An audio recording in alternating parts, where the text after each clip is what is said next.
See if I can get out and meet our friends. Okay, here we go. It's Friday night, March 29th, 2019.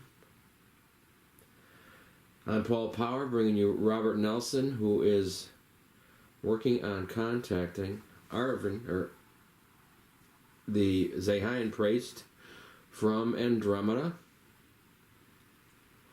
We are on our 15th Andromedan channeling contact. What do you think about that? I think it's pretty cool myself. I see an Andromedan ship lined up, not pointing down at Central America, but laterally lined up with it. Probably over the Panama Canal area, if you go straight up in space. Mm-hmm.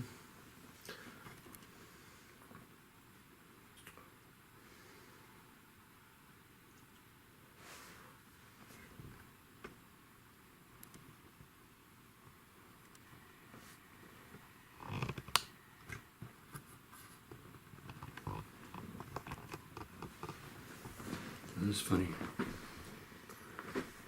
I don't know where I am. I'm seeing a dark ceiling, a dark floor, and lit up walls in a long corridor.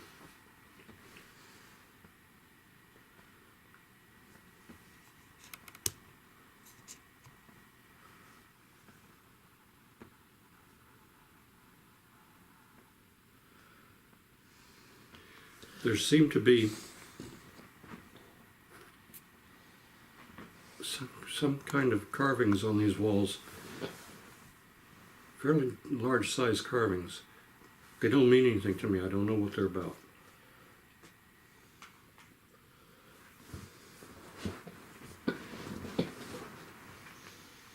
Just some alien babble.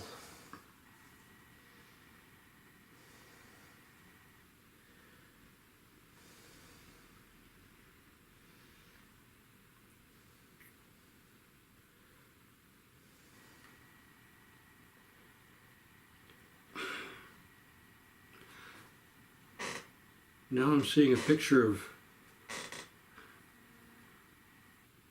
I guess this must be past history.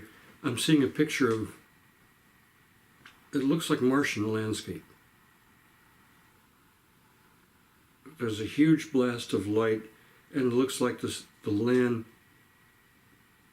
juts backwards and then forwards. There's a hot, fiery mushroom cloud in the distance.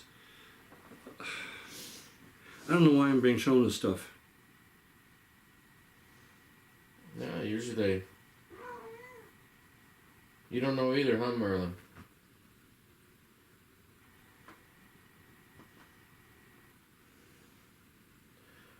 Merlin doesn't like it when people are tardy.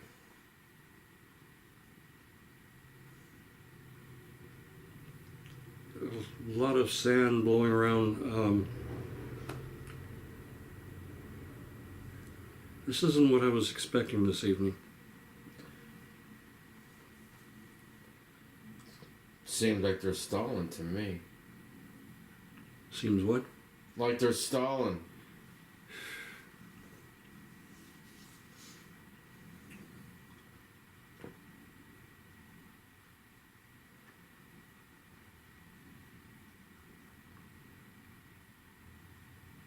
Yeah, I think I'm in present day. I'm seeing Zaahyin craft way up in orbit over Mars.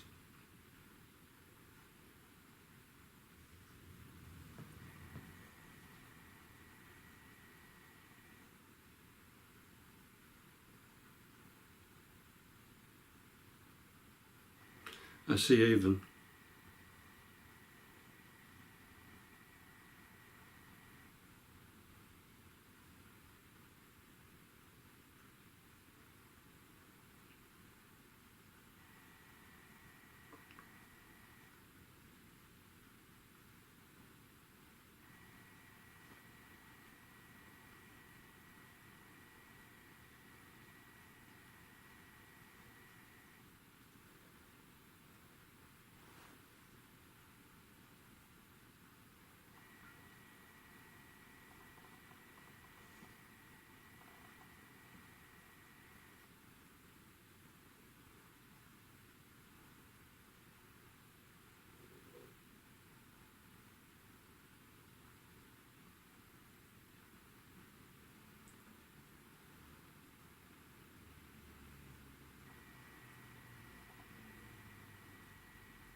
People of Earth, you are our brothers and sisters. There he is.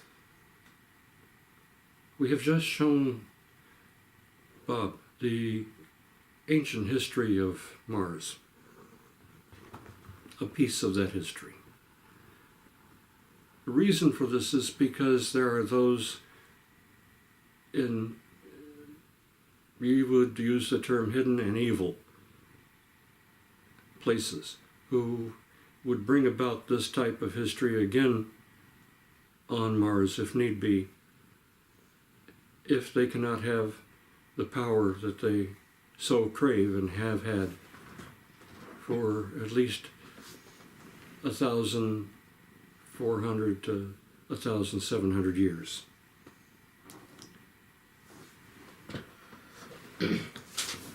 So you're letting people know you ain't messing around. That's good. I like that. We're there to stop something like this from happening. Can I ask you a few questions before we get into your desired topics? Of course. There's a guy that I like a lot. I like, and I think he has 85% plus of what he has to say. I am very much in agreement with. And one of our listeners or subscribers reminded me of him. I'd kind of forgotten about him, and I looked him back up, and I rewatched 4 or 5 of his videos that he'd done in various years from early on to later on, and he's still around. Guy named Alex Collier. You look through your memory banks, and his story basically is he was contacted as a young child by the Andromedans. Yes, by Andromedans, not by the priesthood. Right. And given a whole lot of information. So you confirm this. He's one of your good spokespeople. Yes. All right, good. Because a lot of the questions I have are predicated on things that he has said. One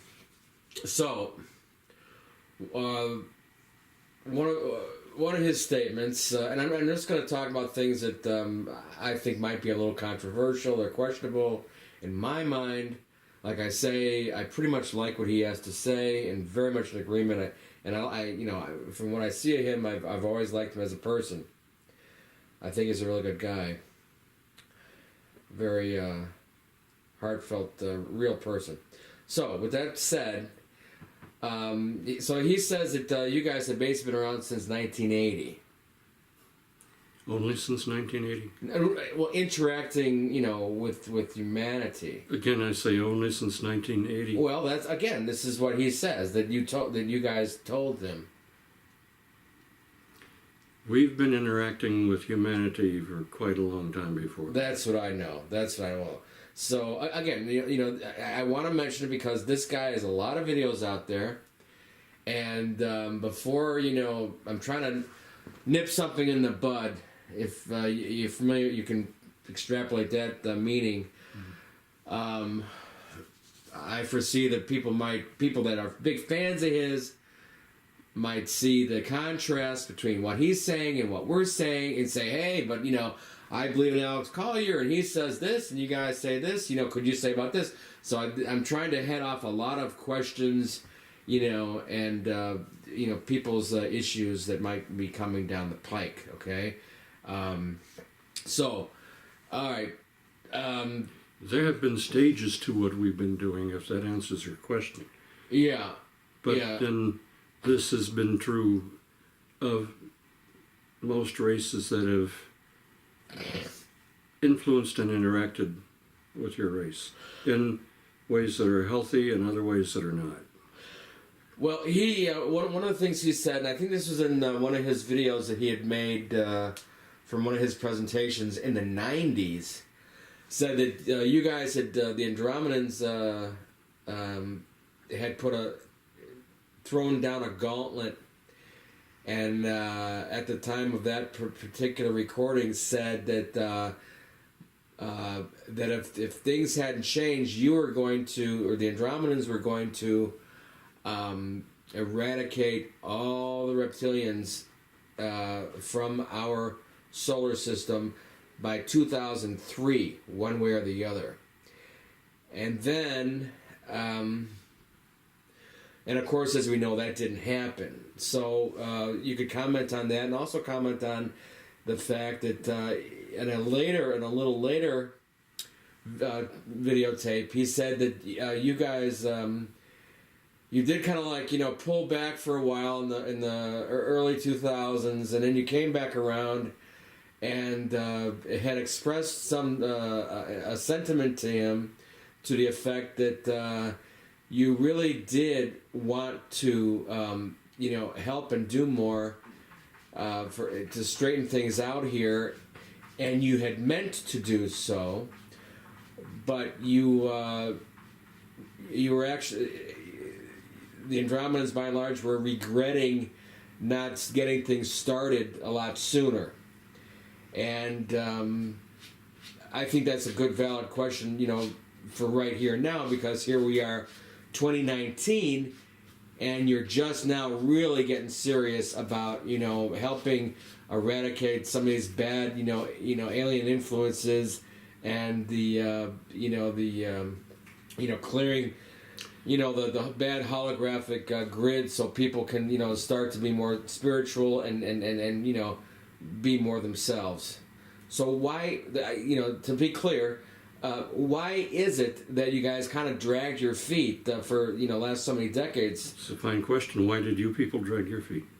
Well, no, we didn't as a people. Nobody, no spokesperson came out and said we're going to do this in such and such a date. Whereas you guys, made declarative statements. We had to wait for you to begin to make the first moves. We thought you were going to do it. You didn't. Okay, so your statements were based. You're saying your statements were based upon a possible future that you extrapolated from the way things were at the time, or what have you, that you thought were going to happen that didn't happen on our part, and so like tongue and groove carpentry, one could not follow without the other. Correct. Okay, all right. I'll accept that as an answer. I'm not sure I like it, but I understand it. And I accept it. Well, it's a matter of, if we were to attempt to do all of this for you, you'd be ripe for the picking, I think your term is, for anyone else to come along. Sure, and no, you would have no real growth and it's of your not own. and it's not gonna have and that's something he covers very well, and he always has mentioned very well in his material. Saying how it's very important for humanity to take an active effort. And one of the better axioms. There are a lot of axioms, especially a lot of the axioms that are that were coined supposedly by Benjamin Franklin. A lot of them are crap. I think they're awful. But one of the better axioms that is actually attributed to our Bible, and again, the Bible is got a lot of crap in it too. But the axiom that states, God helps those who help themselves. And that was my parents were never religious, but that was a sentiment that was very much propagated in our household.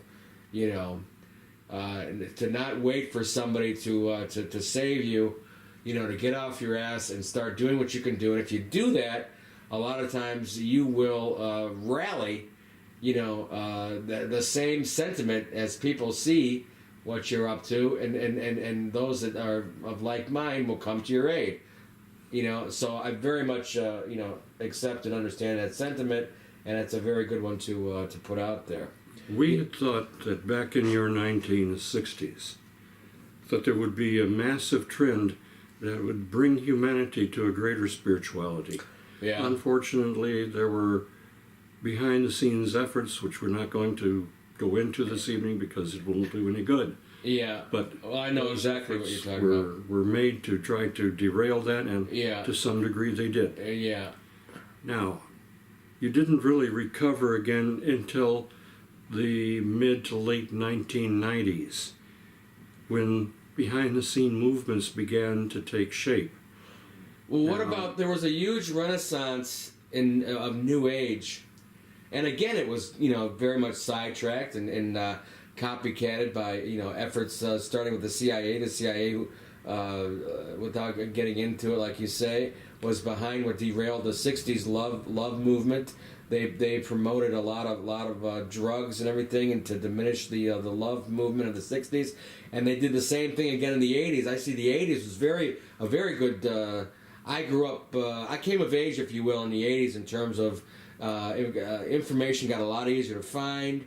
There was a huge resurgence of New Age in the '80s. I remember very, very, very well. And the only thing was, what they did in the '80s to derail it was they started pushing this idea among light workers or would-be light workers, whatever, in the '80s, which was this. If you're a really good light worker and you're a good person, you can't talk about or acknowledge anything that's negative, only talk about the positive. So, on one hand, a lot of people bought into that lock, stock, and barrel. I can see why. I started to. But then you see what that did was that gave the baddies the opportunity to do whatever the hell they wanted, because they knew no matter what they did, no one's going to look at them, no one's going to think about it, because all they're doing is putting their focus on, their own little, microcosm. So that was the first big thing. And then other things happened later that derailed the New Age, in the '80s. One of the problems that your race has is that many of your belief systems teach you that you have to be saved, which means you sit back and wait. Yeah. And this is a misteaching, wrong education, wrong teaching, that has been started in different parts of your world for the very same reasons. Uh-huh. And it has co-opted and corrupted some of the best spiritual teachings that have come your way. Now, in the 1980s, there seemed to be a rebirth of the 1960s. Yeah, there was. Unfortunately, when we thought perhaps the bulk of your population would take that, and I think your term is take it and run with it. Yes. You didn't. There were those who basically lost faith in it, and then others, as you said, became so bent on, quote, positive thinking, unquote, they couldn't see past it. Well, let me sum up a lot of what happened there. Real quick and easy. Sorry for the interruption, but I think this will help you and help a lot of the younger people that didn't live through that as I did know what happened. And this is what all that happened. A lot of the hippies from the 60s that made it through the 60s, they didn't get damaged, didn't get locked up in jail, okay, and they saw everything fall apart. By the time the late 70s came along, early 80s came along, they became businessmen. They went into the system per se. And then the 80s, they had this huge, the bankers, Inc. of the world had this renaissance where they were passing laws left and right to make it, deregulation was happening on all fronts, all things corporation. And it was a huge, if you were involved in the stock market in the 80s or in any kind of business, that's when Wall Street just really got down and dirty. So you had a lot of these people, that took to business, and it was just like, it just took off, and there were movies that reflected it, one of the terms that, came out of, one of these movies that was very prevalent at the time in Wall Street was greed is good. And so, all these people that there wasn't the people around to restart, to fully restart, and what happened in the 60s, you see, because for another thing that happened that really knocked things out was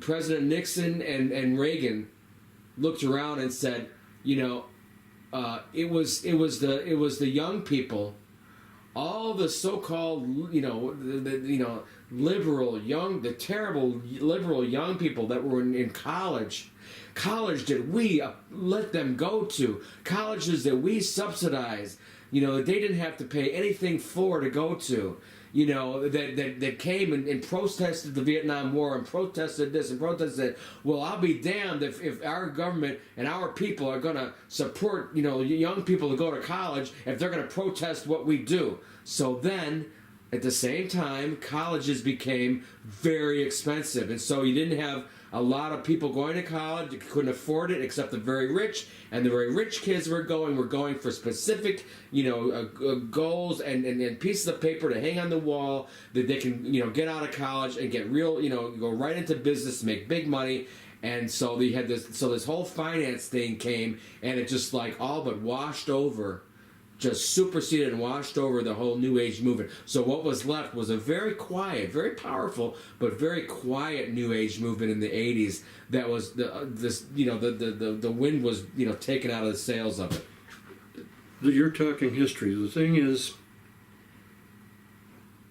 what boils down for us, we have to wait for whatever race we're approaching at the time to really take the first steps and make the first move, and then we'll join in. We didn't see that. Now, perhaps if we had been more overt, things would have been different, but then you still would have been depending on someone else to make it better for you, instead of making it better yourselves or making it better with those who are trying to help you. Yeah, well, I think, that's all good and true, but I'm gonna say what it really boiled down to is this. Our spiritual leader is sitting in that chair that your voice is speaking through right now. And I think you all really were waiting for him, even though he's low-key in his life and he hasn't been public, and he embodies the very, teachings that you're talking about. That's part of why, he didn't go out. I mean, let's face it, nobody wants to be a spiritual teacher. This world has done nothing but, tear its spiritual, teachers from limb to limb before they kill them. It's not an envied position to have. In fact, you can, a lot of them, a case can be made for you could get, do a lot more behind the scenes, than you can, putting yourself in the brunt of it like that. So whatever reason, Bob stayed low key in this life, but I think that clearly, and we always got this impression from Michael, Archangel Michael, in different ways as well. What really made the difference, I think, Avin, and you can say it was this, or you waited for this or that, but I think what it really came down to is you waited to get a cue from him. And when you saw him say, enough is enough, and he started taking on the Greys, these robotic Greys, which most of them are, they're soulless, they are AI, and they were just, running around, they're sucking all the blood out of the cattle because they have a real close match to our blood, and they're doing all this, experimentation, trying to create these hybrids that they can put souls into, and it isn't working, and so they just keep on taking more and more people, and all the while, not only are they taking random people, but they're taking a lot of really good people, because they want good DNA, and so they're abducting people like, myself and Robert, and after a while, and they were blackmailing him, as you may know, and threatening if he tells anybody, they're going to torture his animals as well as his parents, and so he waited. He felt like he was tied, but when his parents passed away, and it was just pretty much him, that's when he's like, enough's enough, And I told you before, I didn't, want to worry about having kids for the very same reason. I don't want anyone coming around and blackmailing my kids or telling my kids I gotta, pump them full of poisonous vaccines and all this other crap. You don't have to deal with that. I couldn't imagine, you know. So I think the day that he did that, and then you know, and what he's done the last 15 years took it even to a new higher level. And when you saw his commitment, and then the last thing that really did it, I think, you know, was it's interesting. You guys popped in right around the time we started making these video blogs, where he's, you know, coming out, okay, and we're telling our life. So I think I think you were following and waiting for his lead more than anybody else in the world. Of course. Okay. And this, in fact, has been made known to you not by me, but by those I represent when the automated system was coming through. I think they did a lure to it. One of the reasons Allude. that the reptilians had not been removed by 2003 Yes. was because they were changing. Had they not been, then it would have been all-out war in your galaxy. I didn't want to say that. I'm glad you brought it up. Very true. So this has led to some Very true. really beneficial situations where we didn't have to go out and do a massive slaughter like we had. Yeah. And that's another thing that's still, you know, here it is 15 years later, roughly, since they, you know, pledged to change and did in fact change. They, you know, their very existence as a race was, you know, by heaven, was on the line. And they did what they needed to do. And they've had some setbacks here along the way, you know, but by and large, they have made good by their promise and what have you. And by and large, almost nobody seems to know that. That's making videos, that's talking about what's going on with the Syrian government or anything. You know, everybody still thinks the reptilians, you know, are to be feared and hated and are still running around eating babies. Those that occupy the lower geological levels of your world are still doing some of those situations, and we are combining with reptilians and others to ferret them out and kill them. Are you saying there's still some reptilians in Earth? Yes. In subterranean pockets in the Earth? Yes. Wow. Okay, I thought they were gone by now. Well, you have a term, their numbers up. Yeah, okay. All right. We have like a minute left. Let me restart this video. It's nice to have it end with me saying so as opposed to an abrupt. So I'm going to stop this and then restart it with a new chapter. Okay.